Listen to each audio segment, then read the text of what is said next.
Okay, on this 2020 Toyota Camry here, we got 38 degrees coming out of the duct. And this is a variable displacement compressor, and it's clutchless. This one has no clutch on it. That's a breakaway clutch down there. We have a really big condenser up front. So usually with the really big condensers, you'll notice that there's no need for an internal heat exchanger on the pipe. It'll just be two pipes all the way because they have such a good surface area. There's no need for a internal heat exchanger, even though this is YF refrigerant on this vehicle. Now let's get over to the pressures. There we go, we're down there. Now, variable displacement compressor. We have it at, oh, we're getting cold. I'm getting a little frosty snowflake here, guy. It's getting nice and cold and condensating water on the windows. So let's see if I can see RPMs. RPMs are in the background. Let's see what happens to the pressures when I rev it up. Let's go up to, watch the RPMs in the background. Let's go up to, we're cruising down the highway at about 1700 RPMs. But look at the pressures.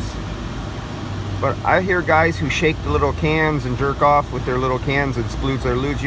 They're just gonna up the RPMs on the compressor to get that high side up, and they could shake in more refrigerant and everything like that, and that low side's gonna go down by putting the RPMs up.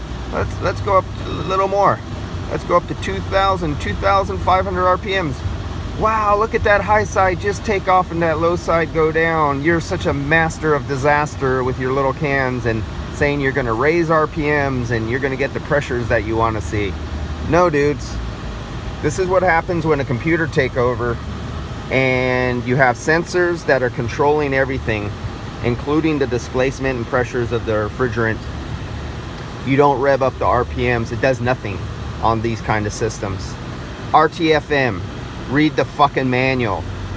Okay, this is directed towards the guys with the cans who say they can top off and judge by pressures or temperatures.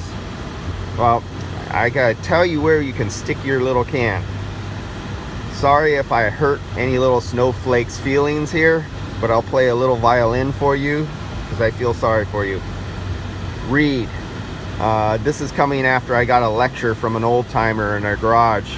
I mentioned to him, I go, you may want to weigh that in by weight, because what you're reading on your old analog gauges, there's nothing wrong with that, but what you're reading on your gauges while you're squirting in a can is not giving you an accurate. I've been doing this for 30 some years. That's the story I get back.